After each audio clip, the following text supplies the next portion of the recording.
So, sir, thanks for joining us today on Leadership Log, which is a podcast for the Air Force Lifecycle Management Center community on topics of interest. And the topic of interest today is speaking with Mr. John Carr on the occasion of his upcoming retirement. And so, sir, before we kind of get into your career, just give us some thoughts broadly. What are you thinking right now when you're a week out from being retired? It's one of those bittersweet moments. I have to admit that the old saying that if you enjoy your job, you'd never work a day in your life, and I'd say that's been certainly a blessing for me to the career. Enjoying the work, great people, great leaders. So all in all, really enjoyed it. I had the opportunity. I had 10 years in the operational side before coming into acquisition, so I think that gave me a real strong affinity for the warfighter and the mission that we is so important in the acquisition world. And it's as you look back at acquisition world career, you do become aware of some things take a while to get done, but then they do last. And when you get to the end, we'll say sustainment side, it's just so many lessons you wish you had known when you started. And so I think that in a career, and that's what the last 10 years or so, trying to pass that on to the new people that haven't seen the products in the field or the sustainment issues that happen when we don't take those into account when we're doing the development side. So it's been exciting. I've been able to go through developments and productions and then to sustain and care for the products we've got. Mm-hmm. So I like the fact that you mentioned it. For the past 10 years, you've been thinking about kind of passing on some of these lessons to the next generation of people. A lot of people don't do that. They walk out the door without really preparing the next folks to follow in their footsteps. And it's important because when you go out with that corporate knowledge, if you haven't left something behind, the force can really kind of suffer from that. So, what has been the kind of your response to mentoring people and bringing them up? Well, like I say, it's been probably over the last 10 years, and I'll say really fortunate. This last assignment, I've been in the simulator program office for 10 years, not 10 years, excuse me, 6 years. Intentionally moved over there. I was fortunate that the PEO, Miss Rutledge at the time, brought me over with the idea that it is a large organization that tends to be on the more junior side. And so it's a great place to mentor and encourage our up and coming workforce. What we've been able to do is, whether it's things like we designed a Sims University where we have opportunity to overtly and very directly try to teach and influence the upcoming acquisition people, as well as, like you say, the mentoring. We have a number of interns, probably a higher number than most organizations, or higher percentage. And again, gives you that opportunity. You've got these very eager new folks joining the workforce. And so trying to, I'll say, be very intentional about that initial in-processing, that initial reception into the workforce, making them feel like an important part of the workforce, which they are, and then encouraging our supervisors to take that extra time. And this is even before, we'll say, our high virtual environment. I mean, even in the face-to-face time, but becomes even more critical in the virtual environment that over the last year and a half or so, where again, to keep in mind, we have that large junior population, and to take the extra time to listen to them, try to meet the needs that both that, we'll say, the training opportunities, as well as giving them the experiential opportunities. That is the advantage, I'll say, in the simulator division, where we tend to have smaller programs where our folks can basically be given opportunities to be in charge of things and really run with them. And with oversight, there'll be a little stumbling along the way, but it really is exciting to see the young people taking advantage of those opportunities, and then our supervisors, helping to guide, and the supervisors growing as well as they have the opportunity to lead our young people. So Mhm. it's been a good time. Yeah, I guess that's something that fits into simulators because innovation is kind of your bread and butter. I mean, that's what you guys are looking for is cutting edge new technologies, and younger generations have grown up with a lot of the gaming systems and things like that that kind of, and so it's a natural fit for them to work in this environment. Um, so what talk about some of the challenges that brings in. You mentioned, that especially in distributed operations with telework and everything, that bringing onboarding new people is kind of challenging, especially bringing them into the culture. Um, but how do you incorporate the young groups and tie them into the Air Force culture and mission? Right. I'll say, and it's probably very similar to other program offices. One of the uh, important things we try to do, I'll say, in the first month or two, but certainly within the first 6 months, we want to uh, get them on the road now that we can travel some, to at least get out and rub shoulders with the warfighter.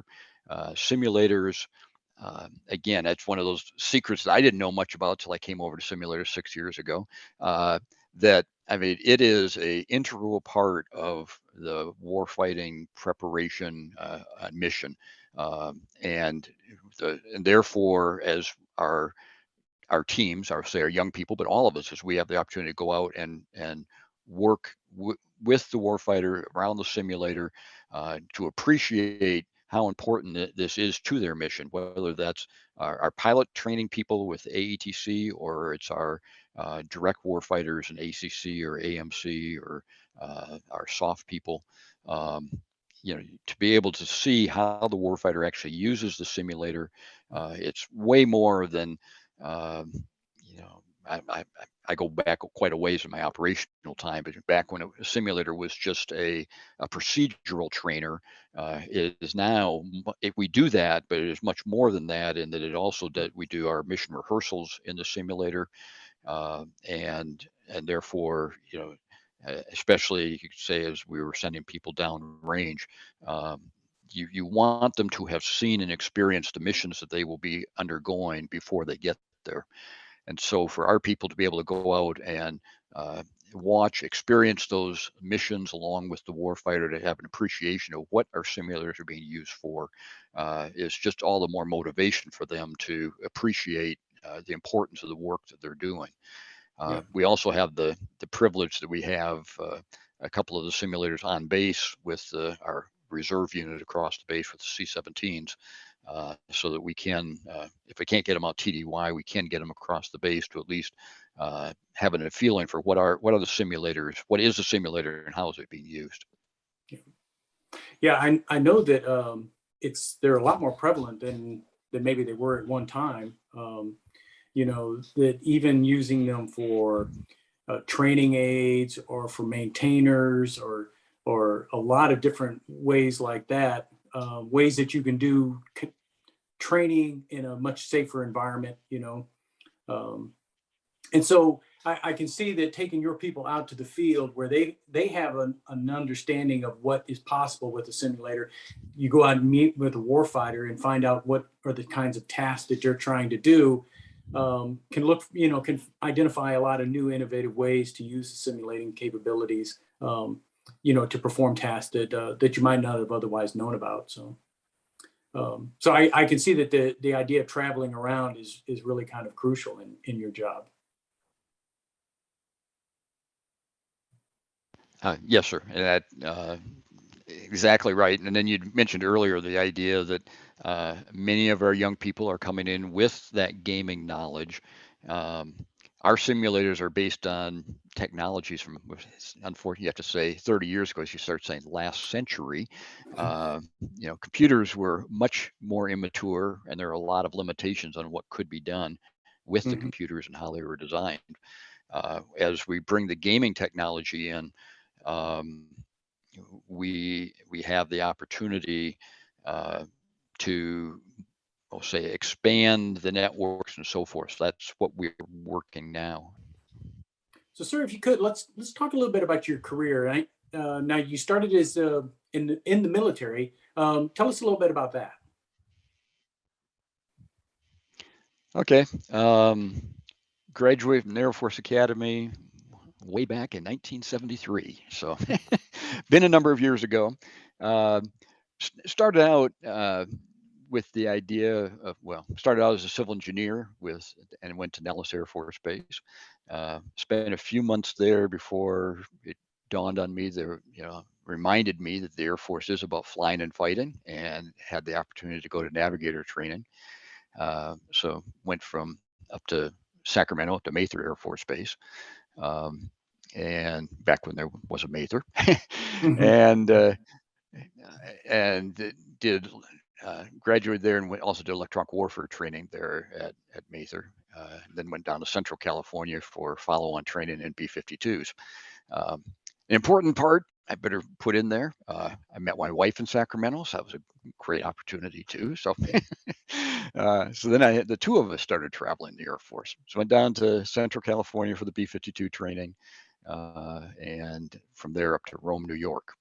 Um, Back when Griffiths Air Force Base was at Yeah. Rome, um, and back in the day, and this is one of the things, I think many of our, you know, people look and say, "Oh yeah, we still have B-52s. Boy, they're 60 years old." And well, back in that day, B-52 was not a standoff bomber; it was a penetrating bomber, and there weren't Mm. 70 of them; there were 450 of them. Wow. So it was a massive fleet. And you have to also go back to that era in the 70s. We definitely were in the Cold War. The bomber fleet was definitely a significant part of the nuclear triad, and Strategic Air Command was certainly every bit as prominent as at that time. Your Tactical Air Command, which now is ACC. Right. Um, so that they were the two major powers, as well as you had the mobility guys, but it's really Strategic Air Command and the tactical guys. Um, and So that was quite uh, quite a mission for those. I was in bombers for 10 years, spending time at Griffiths and then back out to Central California to the training base again, to be able to be an instructor there. Um, and so it, uh, I can just remember, and again, thinking back to the warfighter, and Hmm. the B-52 missions at that time were long and arduous. We were 8 to 10, up to 12-hour missions regularly, uh, and you weren't going long distance and long places. You were going around the United States. You were doing low-level missions. You were uh, a variety of things, uh, simulating wartime type flying things that you would be doing if you were going to do on a penetrating type bombing Hmm. mission. Um, and of course the quiet time was, we were on alert once a month too. So you spent a week at the end of the runway, uh, on alert with your B-52s. So that was the operational part of the military experience. I was uh, quite surprised, I guess, pleasantly surprised, and I guess, Hmm. going back to that general impression of the career, I can't say that I've ever had a bad assignment. I've just had some that maybe surprised me a little bit. So I'm out in Central California, and I get a call from the personnel center and say, "We have a job for you at an AFPRO in Long Island." And I said, "What is an AFPRO?" And they said, "Well, it's a plant representative. You have to call the guys down in Albuquerque. They can tell you what it is. Hmm. Long Island, I think it's out by New York City." Oh, I didn't know there was anything there, but okay. So I had the opportunity. They basically were saying the Strategic Air Command was buying their first new bomber, the B-1, in over 2 Right. decades. And this was they were putting a crew member at each of the new production facilities. And since I was electronic warfare officer, I was going to go to the production facility for the electronic warfare on the B-1. Um, so I had wanted to go into acquisition. This is one of those things that kind of fell into my lap because I figured I didn't know what the route was to get there from being a Mm-hmm. B-52 crew member to being an acquisition. So this was a very pleasant surprise. Long Island was never on my map, but okay. uh, so I went out to Deer Park, Long Island, to the production of the B-1 defensive system. I had never been to Wright Pat, and I got out to Long Island. Lo and behold, and everybody out there thought the acquisition gods lived at Wright Patterson. So I was like, okay, whenever they showed up from Wright Patterson, I figured they were bringing all this wisdom on acquisition. Mm-hmm. Um, I I had the opportunity to spend 3 years at the plant, which at that time AFPROs were the same as DCMA is today, although each of Yeah. the services had their own representatives at the major acquisition facilities to watch over the major production. Uh, so I had the opportunity to spend the 3 years there with B-1 defensive system, getting from, it was going on contract as I got there. So there was no production till we were producing things and delivering, and had the normal ups and downs, startup problems, and so forth. Had the opportunity to work quite a bit with the B-1 program office back here at Wright Pat. I guess did well enough that they said, well, how would you like to come to Wright Pat after your assignment out there and come to the B-1 program office? So I had the opportunity to leave Long Island after 3 years and come out here to Wright Pat and join the program office here. I think, and now I kind of maybe a future question, but I'll head it off here. Probably the Mm-hmm. highlight of the career was this time on B-1. I mean, a lot of people, and that's one of the good things I'll say in simulators on the smaller programs, you can actually see something go from start to actually see something happen. Right. Well, in B-1, you have to go back to the early 80s. President Reagan resurrected the B-1B, and in 81, he said by 85, we will have jets on the runway. Well, that's unheard of to go from I'm going on contract to having jets on the Right. runway in 4 years. Um, Now, granted, there was a B-1A program ahead of that had done quite a bit of development work, but the B-1B added substantial weight, a lot of things were added to make the B-1B a substantially different airplane than B-1A. Mm-hmm. But we were able to deliver like as the president said, put jets on the runway by 85, and actually production was done before the end of the decade. So I was on the program from going on contract in early 80s to finishing production by the end of the 80s, and I was one of the guys who stayed around and did contract closeout, and had some exciting times to try to correct deficiencies and so forth on the B-1 fleet, on the defensive system on the B-1 fleet. Mm-hmm. Um, from an acquisition point of view, just one of at that end and that contract closeout thing, there were some substantial deficiencies on the B-1 electronic warfare system as it was delivered. Um, and we knew it, the government knew it, the contractor knew it. And, uh, back in that day, in the in the 80s, you had to get a warranty with anything you were buying. And so our warranty was basically a 20% discount on any deficiencies that were found. Mm-hmm. So under that correction of deficiency clause that we had, um, we actually stopped work on the contractor on some of the work they were doing, and had to come up with a very clever way then to try to monetize how much damage had been done to the government. And we developed a process that uh, instead of a should cost, which is a typical, what would something should cost, we had to do a would have cost, Mm-hmm. projecting if the contractor had continued working, how much it reasonably would have cost them, how much over budget they would have been, and how much it would have come out of their pocket, basically, and basically how much we would have had to pay because we were paying, on a share ratio. Um, So we came up with the should have cost, and dealing with the SAF AQ and her intervention at the time and so forth. We were able to collect substantial damages from the contractor.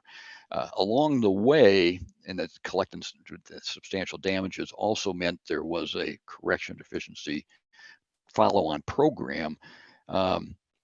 And this is one of those things that, today's generation maybe not doesn't even read it in the history books, but at the time, the way we were financing it was what was called the M account, which was basically money that was no longer active year money, but it was money that the Department of Defense had access to basically to correct deficiencies in the years when it was originally programmed.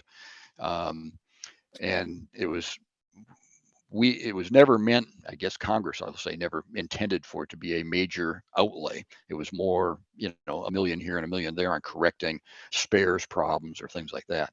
Well, we had a substantial problem on the B-1 defensive system. Congress, took us to task saying, well, you're getting more money out of the M account than you put in. We had to demonstrate that was not the case. The B-1 had put in hundreds of millions of dollars and actually billions of dollars over the years of its production. And so we were taking $750 million out of the M account to pay for this correction on the defensive system. I'll just say, needless to say, we were the last people. The M account was, Congress said, that is not a good thing. We will no longer have major programs running out of the M account. So they killed the M account, or we can say we killed the M account by overusing what it was within the bounds of the law, but it was definitely stretching them somewhat. So anyway, so that was B1 was exciting. And you get into the early 90s, you said Berlin Wall came down, the Cold War ended, but I can say during the 80s, President Reagan certainly was emphasizing that we are building the arsenal of peace, of democracy, and the B1 was the focal point of what he was pointing at. B2, came to light after that, but B1 was the focus through the 80s of what we are doing to win the Cold War. So I can say there were a lot of long hours, but people were dedicated to the mission of this is what the president has, we've all bought into the president's mission. Yeah. And so how many B1s did we buy altogether? And we bought 100. 100. Okay. And so you said those were all brought in and delivered within that same decade. Yes, sir. So. Yeah, it was and I'll just say, I mean, numbers that come to mind was, in Congress, it was a very unusual program. Congress kind of dared the president. The president says we and the Department of Defense said we can deliver the aircraft starting in 85. And they said, all right, here is your $20 billion. So we had multi-year money. We had a whole different, that was my first acquisition program. So I really, until I got to another one, didn't appreciate all the leeway we had with funding. We didn't have the typical come back and get money each year. No, you've got 20 billion. You get no more. We'll give you a lot of latitude on what years you spend it, but there will be no more. Yeah. So make it work. Yeah. I had a conversation earlier podcast about the B-52 and we bought, I forget how many, it was quite a few, several hundred B-52s and brought them all in within about a 2 or 3 year period. Everything was delivered. And so we just don't do those things that quickly anymore. So, maybe we need to look at resurrecting some of those ways and to replace some of the fleet that we need to do right now. So that got you into the acquisition career field then. Where did you go to after B1? Well, after B1, I had the opportunity. I spent a little time in what is now AQ, the Home Office for Program Management. Another kind of like spot in my career, interesting. APDP, Acquisition Development Program, APDP. That we all today are saying, where did this come from? Well, in Mm-hmm. 92, 93 is when that first came on, where Congress, and we'll say DOD was saying, my acquisition professionals need to have training specifically to do the job that they're called to do. So after filing the B1, I had the opportunity to go to the program management home office, and I'll say the highlight there was we were been directed by Congress and DOD to come up with a professional training for the workforce, for the acquisition workforce. And so acquisition professional development program, APDP, came about. And so many people today, when you have to get to be a level 1, 2, or 3, it goes back to that early 90s, 90, 92, 93, where this was instituted, and we all had to get certified, trained and certified. I had the opportunity to go from there over to headquarters AFMC and work in A3, A5 at the time. Interesting, that's again one of those history things. AFSC and AFLC were joined together into AFMC, and so AFSC moved up here from DC to Wright Pat. Needless to say, the acquisition side was somewhat the stepchildren to the logistics side, since we were moving into their building. They moved over and made some room. Part of our office was in the basement of 262, and at that time the basement was not renovated the way it is now. It was truly a basement. And so there was lots of room for offices, but it was not office space. So anyway, that was an interesting transition, and that was interesting times as AFMC was adopting to the whole life cycle idea of having systems command and logistics command together. So I got to be part of that transition and supporting the acquisition side in AFMC before retiring. So that was retired in 95. So yeah, you're right. That was really kind of the beginning of the whole idea of moving the life cycle together, so that we were managing systems from cradle all the way to a grave. It kind of began with AFMC and then continued on with the 5 center construct, is what they called it when AFLCMC was created. This whole notion of managing something from its inception all the way through sustainment, and then until the time when it was retired. So you've seen all of that development, that kind of change in culture. Have you seen the benefits from that? This move to manage the entire life cycle? I would say yes, although it had starts and stops along the way. Clearly, ASC at the time was acquisition, and the air logistics centers were the sustainment side, and we would, without blinking, say we're going to throw it over the fence. We're going to build it and throw it over the fence to logistics centers. I think by joining in AFMC, it started changing that mindset, which I think was for the better. I mean, there's just a lot of logistics and product support things that just need to be considered up front. And although we were teaching that early on back in the 90s, we weren't implementing it very well. And it's, you get caught up in the heat of the moment. I mean, I've just, like in the B1 case, I've got to get the aircraft on the ramp by 85. Global strike, and not global strike, I mean, Global Hawk is another example. I had to get that ISR platform into the field as fast as possible.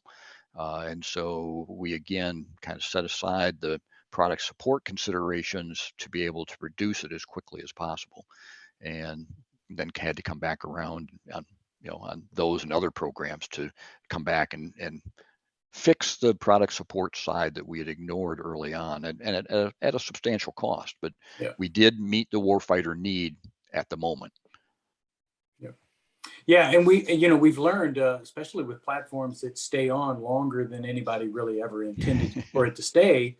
If you made some poor decisions with the sustainment field in the beginning, early in the program's life, you really pay the price of that.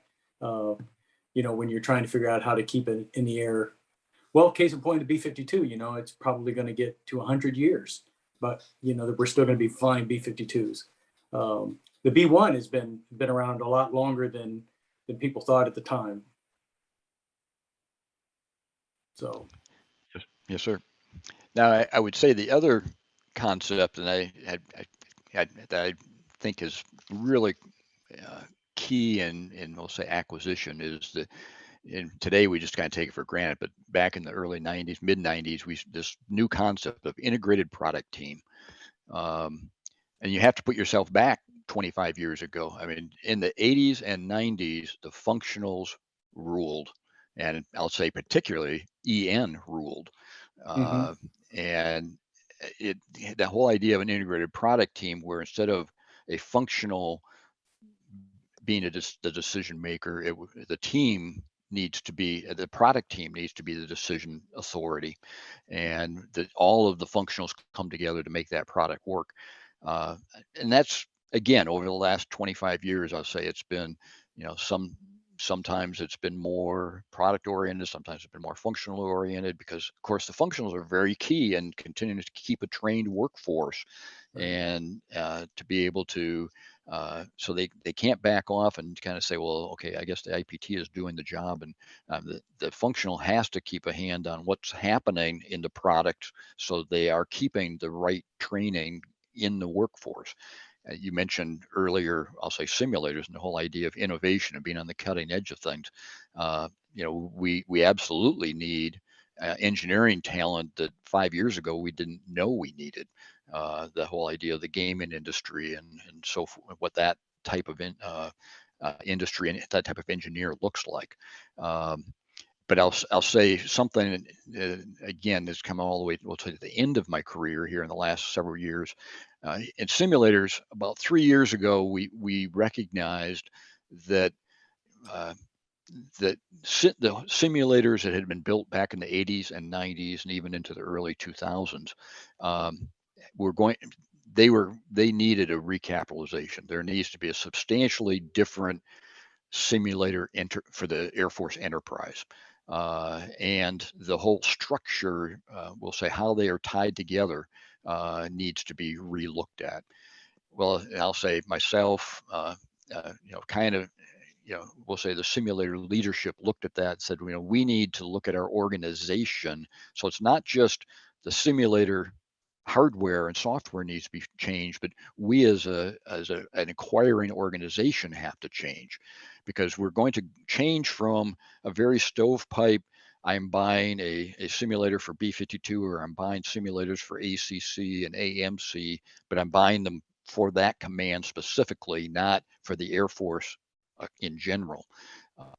And what we were recognizing is that is drastically going to change if you change to this common environment, more like the gaming industry has. That's a game changer. That's saying everybody, all the MAGCOMs play in the same environment. All their simulators are going to be very similar, driven by that environment.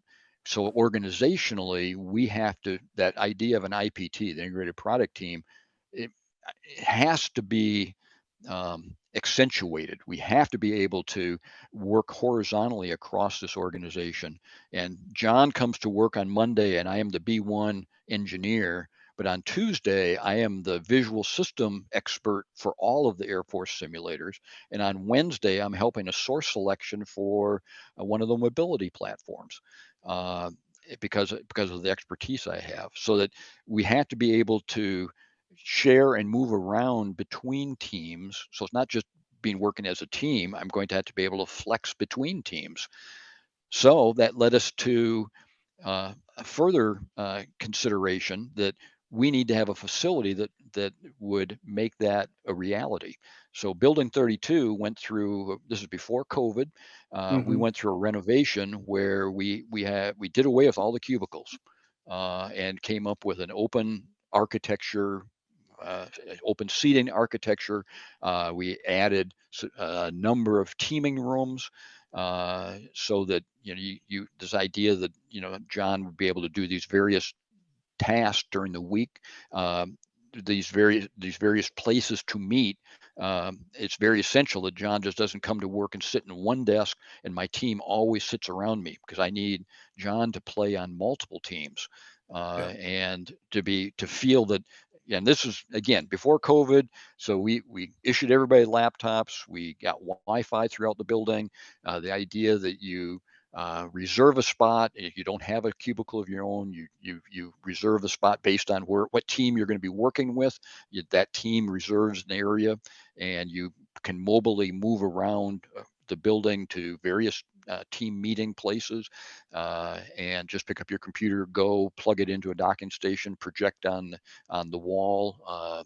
Now, you could say we were very fortunate because we had this all in motion before COVID. So now that we've come to the high telework environment, we have the opportunity that, okay, the whole team will not necessarily be in the building, but some of the team can come to the building. You put your computer in the docking station, you're projecting on the wall, and you can tie in with the teams, of electronic, virtually bringing in your team from off base, and work that way. You can use Zoom if you're going to be using with your contractors, Hmm. and so you can have your virtual meeting in what we had planned it would be, a physical meeting, but it transitions very easily into the virtual or hybrid type meetings. So I really, I'll say for us, that whole idea of going back to the IPT, in my 20, 30 years of since IPTs, first started talking about in the 90s, this is the first time I've really seen the IPT and the flexibility of moving between IPTs being put to task, and then having a facility that made that a reality as well. So um, I'd say that's kind of a very exciting part of being in simulators here over the last couple of years and seeing that transition. And so we have become the pilot program for the center. We've had all the way up to the acting Secretary of the Air Force, when he came to the base, came through.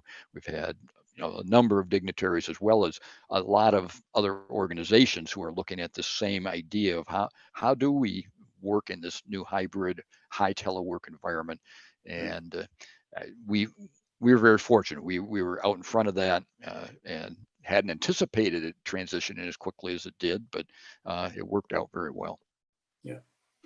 So it's interesting, because I mean, culturally, people are kind of resistant to that in some ways, because people like to have their territory, their area. But in the past, that has led us to having programs that end up creating like stovepipe systems that don't communicate with the others, and but especially in simulators. But I mean, you could say it broadly across all of our programs. Really, we need better integration, but it's vital, like you were saying, in simulators, because you need the simulators to be able to communicate with each other. So Yes, sir. it's just kind of interesting, that if so, do you think that that's the biggest change that you've seen over the course of your career? Not really a technology area, but more of a cultural change.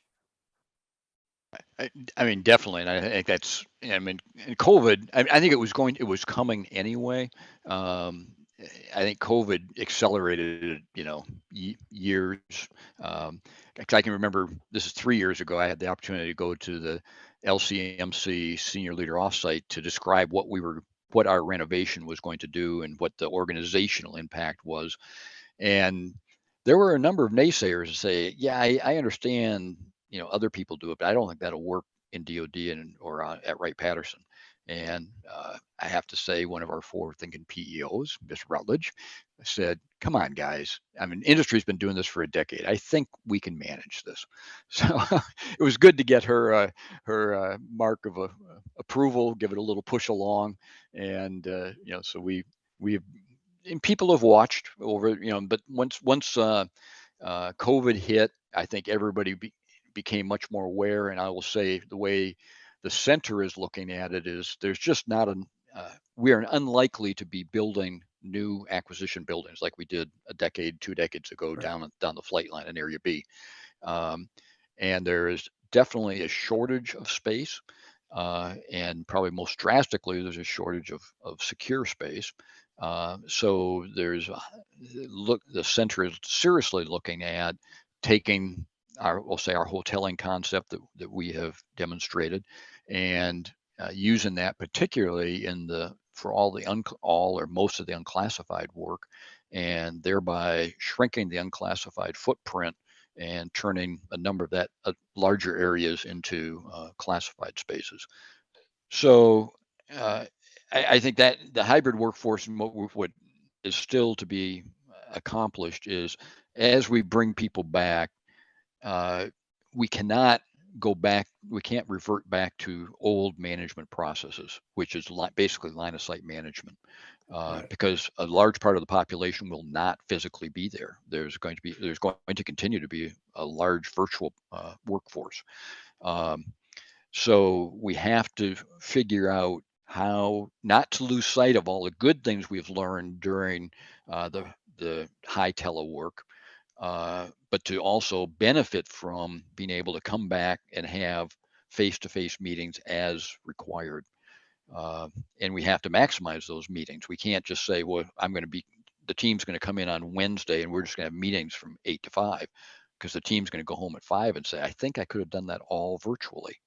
Right. Why did I come in just to sit in meeting after meeting after meeting?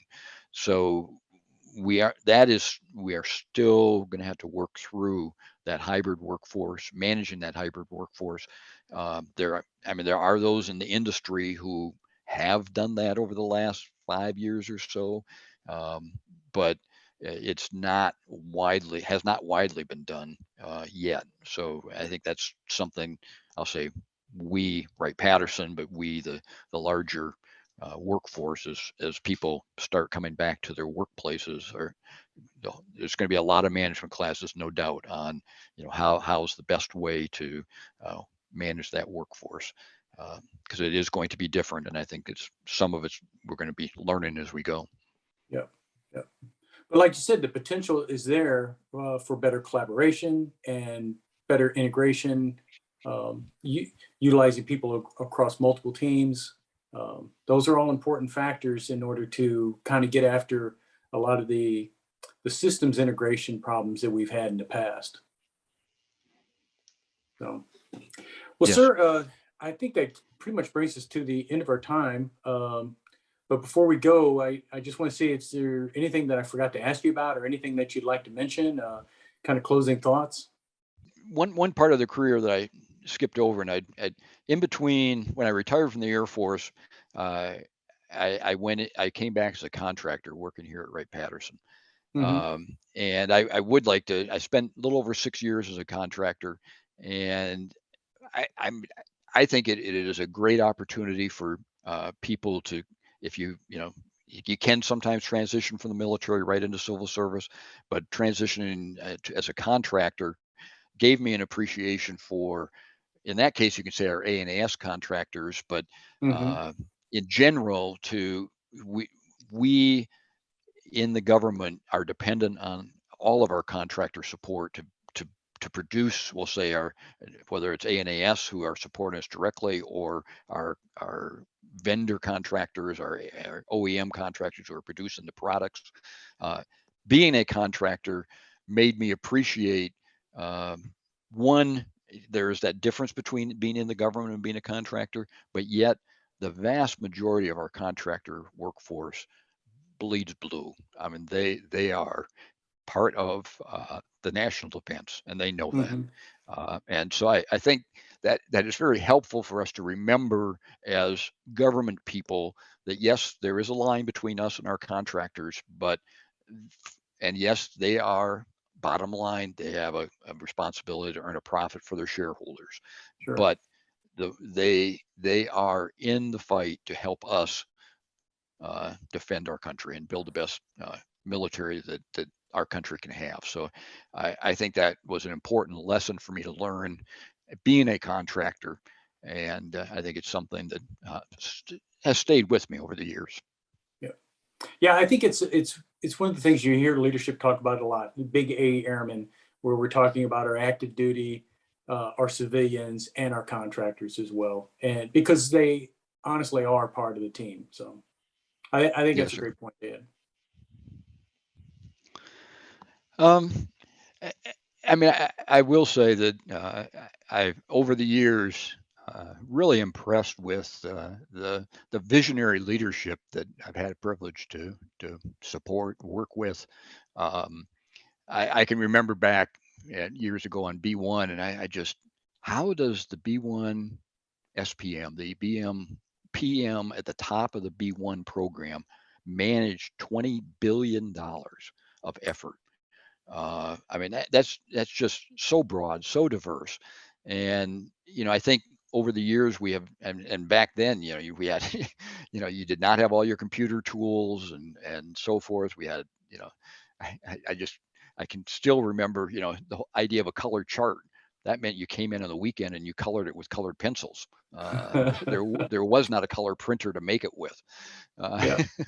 So a lot of developments on the technology side, but on the management, and of course, $20 billion programs. You got JSF now at the order of magnitude bigger than that. And I did have the Hmm. privilege to work on the JSF program, and again uh, to to see the management tools that have been developed over the years and so forth. But it always comes back to the people and building the relationships, and those relationships being the we'll say trust underlying that. It's just so important to help our workforce perform well. And so that's what gets a little stretched, I'll say, in the virtual environment. And so that's hopefully, as we have the opportunity to come back to some face-to-face, to work on all the more building that trust and between co-workers, as well as vertically between us and customers and industry and management. So Hmm. it's been an exciting time. I really look back and have enjoyed it. Well, sir, thanks again for joining us today on Leadership Log, and we appreciate your time. Wish you um, many happy years in enjoying your retirement. All right. Thank you very much. All right.